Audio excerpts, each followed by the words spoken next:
الحمدللہ رب العالمین الصلاۃ والسلام علی سید المرسلین وآلہ الطیبین واصحابہ اجمعین اما بعد فاعوذ باللہ من الشیطان الرجیم بسم اللہ الرحمن الرحیم اہدنا الصراط المستقیم صراط الذین انعمت علیہم صلی اللہ تعالی علی خیر خلقہ سیدنا محمد وعلی آلہ وصحبہ اجمعین الصلاۃ والسلام علیک یا رسول اللہ، الصلاۃ والسلام علیک یا حبیب اللہ، الصلاۃ والسلام علیک یا خیر خلق اللہ۔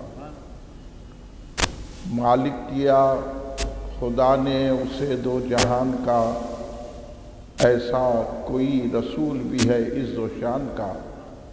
مسند لگی ہوئی ہے میرے بادشاہ کی، اس جا جہاں نہ دخل ہو فہم و گمان کا۔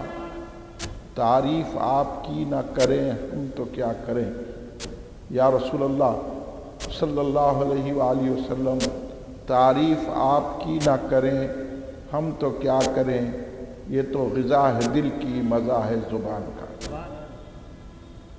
بزرگان ملت، نوجوانان امت، نونہال بچوں، برادران اہل سنت، آئیے آپ اور ہم سب مل کر اپنے آقا و مولا سرور عالم نور مجسم شہنشاہ امم شفیع المذنبین رحمت للعالمین خاتم النبیین سید الاولین والآخرین حضور سیدنا محمد مصطفیٰ احمد مجتبیٰ صلی اللہ علیہ وآلہ وسلم کی بارگاہ مقدسہ میں درود پاک کا نذرانہ پیش کریں۔ پڑھیے درود پاک، اللہم صلی علی سیدنا مولانا محمد وعلی آلہ وصحبہ وبارک وسلم۔ ایک اور مرتبہ بلند آواز سے درود پاک پیش فرما لیں، اللہم صلی علی سیدنا مولانا محمد وعلی آلہ وصحبہ وبارک وسلم۔ ایک اور مرتبہ نبی اور آل نبی کی بارگاہ میں درود پاک کا نذرانہ پیش فرمائیں، اللہم صلی علی سیدنا مولانا محمد وعلی آلہ وصحبہ وبارک وسلم۔ اللہ تبارک و تعالی نے صاف اور واضح انداز میں یہ بات دعائی طریقے سے سمجھا دی کہ اللہ سے یہ مانگو کہ اہدنا الصراط المستقیم صراط الذین انعمت علیہم، اللہ ان کے راستے پر چلا جن پر تو نے انعام کیا ہے۔ تو اب یہ بات ہر مومن کو، مسلمان کو سمجھ لینا چاہیے، لیکن آج کل جیسے جیسے ہم سرکار دو عالم صلی اللہ علیہ وسلم و صحابہ، اہل بیت اطہار، اولیاء اللہ کے طریقوں کو چھوڑتے جا رہے ہیں، ویسے ویسے ہماری پریشانیاں، بے چینیاں بڑھتے جا رہی ہیں۔ اس لیے آج تقریر کا عنوان رکھا گیا ہے حالات حاضرہ کی بے چینیاں۔ پہلے تو بات یہ ہے کہ ہم اپنے بزرگوں کے طریقے سے دور ہوتے جا رہے ہیں اور من مانی جو سمجھ میں آیا وہ اعمال اختیار کر رہے ہیں۔ دین بیداری کا دور دورہ ہے اور لوگ دنیا کی لالچ حرص میں اتنے گرفتار ہو گئے ہیں کہ کوئی بھی بچا نہیں ہے، چاہے میں ہوں چاہے آپ ہو، ہر ایک کو یہی ہے کہ اچھا کھاؤں، اچھا پہنوں، اچھے مکانات بناؤں اور اچھے طریقے سے رہوں، اور میں زیادہ سے زیادہ میرے پاس دولت آ جائے کسی بھی طریقے سے، اور اس دولت کو میں دنیائی شان و شوکت کے لیے اڑاؤں۔ ہر کوئی بس اسی چکر میں اس وقت پڑا ہوا ہے۔ اللہ تبارک و تعالیٰ کا فضل ہے، اللہ جہاں ہمیں سانسیں دیا ہے وہیں کھانے پینے کو بھی دیا ہے۔ یہ دور میں کوئی بھوکا پیاسا نہیں ہے۔ پہلے ہم سنتے تھے کہ بھئی ان کے گھر میں کھانا نہیں ہے، آج سن رہے ہیں کہ دعوتوں پہ دعوتیں اڑائی جا رہی ہیں۔ پھر دعوتوں میں بھی ہمہ اقسام کا پکوان کھانے کے لیے مل رہا ہے، پھر بھی زبانوں پر شکر نہیں ہے، ناشکری کے الفاظ ہیں۔ اور پہلے دور میں لوگ مختصر گھر میں رہا کرتے تھے، آج بڑے بڑے فلیٹس میں رہ رہے ہیں، اور مکانات پہ مکانات، فلیٹس پہ فلیٹس بنتے جا رہے ہیں۔ پہلے دور میں ہم دیکھتے تھے کہ ایک آدھ دکان رہتی تھی، آپ گھر کے باہر نکلو کئی دکانیں نظر آتی۔ پہلے لوگوں کی تنخواہیں کم تھی لیکن گھر ان کا چلتا تھا،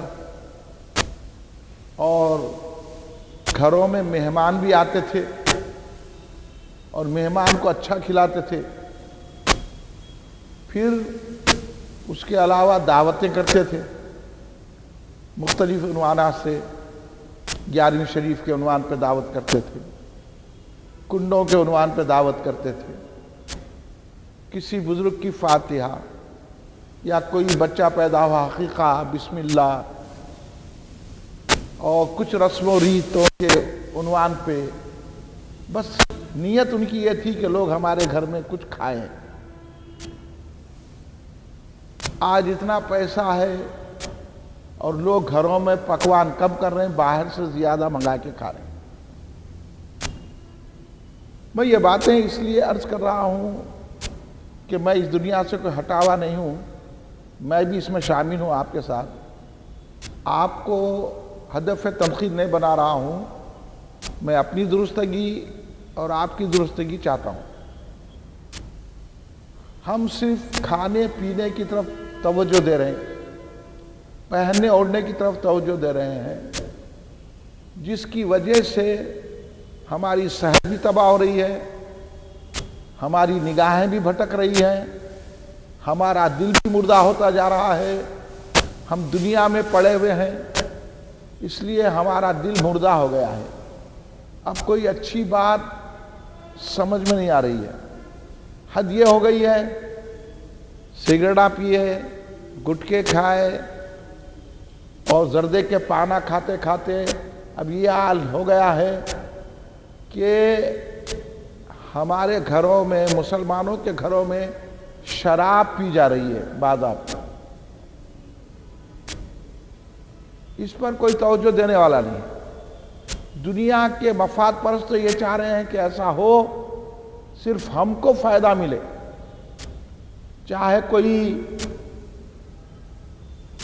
کہیں جائے، اور ہم اسلام کو چھوڑنے سے، اسلام کی باتیں بزرگوں کے طریقے سے چھوڑنے سے، اس دور میں جس کو ہم غریبی کا دور کہتے تھے، 3 ٹائم اچھا کھاتے تھے، اور اس دور میں اتنا پیسہ ہے، اچھے مکان ہے، بمشکل 2 ٹائم کھا رہے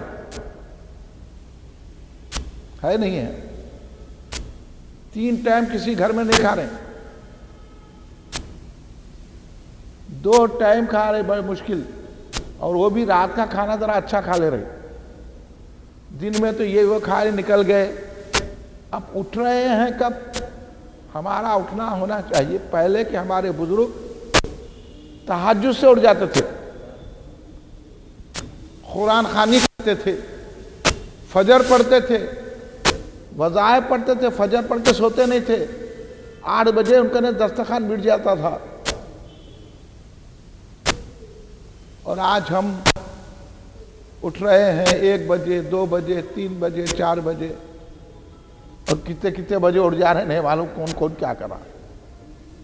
اس کے بعد پھر بے چین ہے کہ ہمارے پاس کوئی آسانیاں نہیں ہیں، پریشانیاں ہیں، تو اب بھاگے کہاں؟ بیمار پر تو ڈاکٹر کریں تو ڈاکٹر تو بولیں گے آؤ تم بیمار ہے، انہیں یہ وہ گولیاں لکھ کے دے کے اور بیماری بڑھا دے رہا، اور بھاگ رہے تو ملاؤں کے پاس رہے. ملا بولا چلو اچھا ہے بکرا ذبح کرنا ہے، انہیں بولا ہو تمہارے کو شیطان ہو گیا، تمہارے کو ایسا ہو گیا، جن ہو گیا، اثرات ہو گیا، تمہارے گھر میں ایسا ہے، تمہارے کو فلاں ایسا کرا رہے ہیں، وہ کرا رہے ہیں، کرا رہے ہیں. اسی بے چینیوں میں ساری زندگی گزر جا رہی.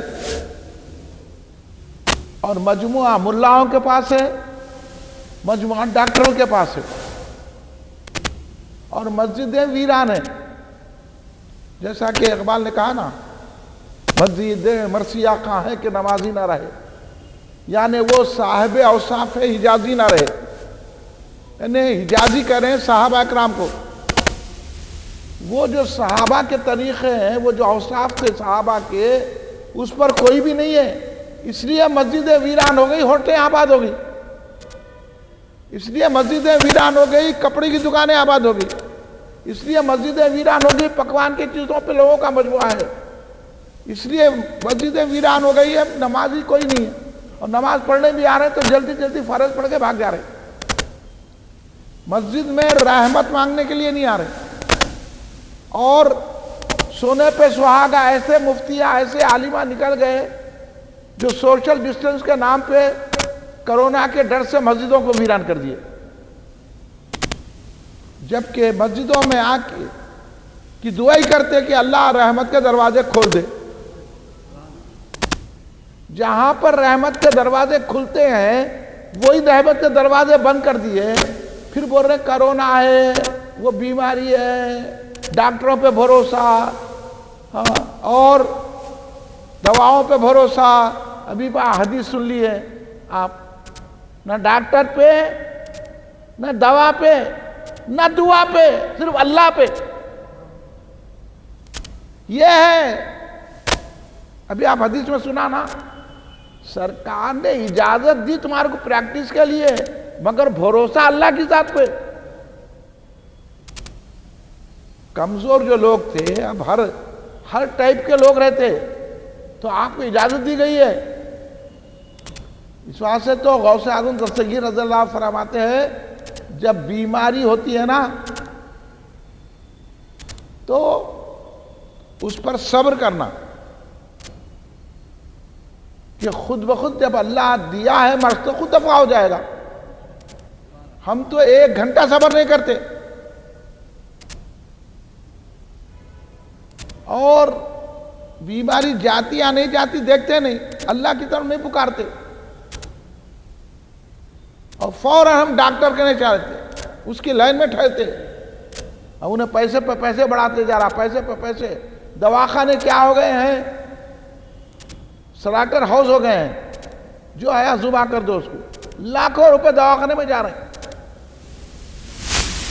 مگر وہی وضو کر کے قرآن لے کے بیٹھ کے اللہ یہ اس مرض کو دور کر دے،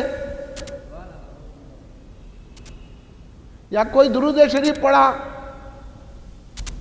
اللہ یہ مرض کو دور کر دے، نہیں، فوراً بھاگ رہے. یا تو ڈاکٹر کے پاس جا رہے ہیں یا تو ملا کے پاس جا رہے ہیں. ملا ہے تو بیٹھے ہوئے ہیں، ان میں بھی سلاٹر ہاؤس لے کے بیٹھے ہوئے ہیں، بغیر پیسے کے دھندا ہے ان کا. آپ سے منگاتے، آپ خود پریشان، آپ سے منگاتے، یہ لاؤ وہ لاؤ. ڈاکٹر بھی آپ سے پوچھتا. پہلے کے لوگ چہرہ دیکھ کے بولتے تھے بیماری یہ ہے. اب پورے ٹیسٹاں کرا رہے. میں کئی لوگوں کو بولا نکو کراؤ ٹیسٹاں، کچھ بھی نہیں ہے. 1200 روپے کے، 800 روپے کے، 12,000 کے، 1 لاکھ کے ٹیسٹاں کرا رہے ہیں. بعد میں آگے بولے آپ صحیح بولے تھے. اب بھائی صورت دیکھ کے معلوم ہوتا کون کتنا بیمار ہے، اس کو کتنی بیماری ہے، کیا ہے. تو یہ بات سمجھ میں نہیں آ رہی، کیونکہ اللہ پہ بھروسہ نہیں ہے نا. اللہ کا بھروسہ ختم ہو گیا. ڈاکٹروں پہ بھروسہ ہو گیا، ملاؤں پہ بھروسہ ہو گیا. ہم انہوں تعریف دیتے بار بار جا رہے ہیں، حضرت ایسا ہو رہا ہے، حضرت ہو رہا ہے. اب وہ حضرت کا نہیں فائدہ نہ تو دوسرے حضرت کا نہیں چلے آ رہے، دوسرا نہیں تو تیسرے حضرت کے پاس چل رہے. اور آج کے دور میں حضرت اللہ والے نہیں رہے، انہوں بھی بیٹھے پیسے کھینچنے کو، انہوں اپنی دنیا بنا رہے ہیں آپ کو الو بنا کے. ڈاکٹر اپنی دنیا بنا رہا الو بنا کے.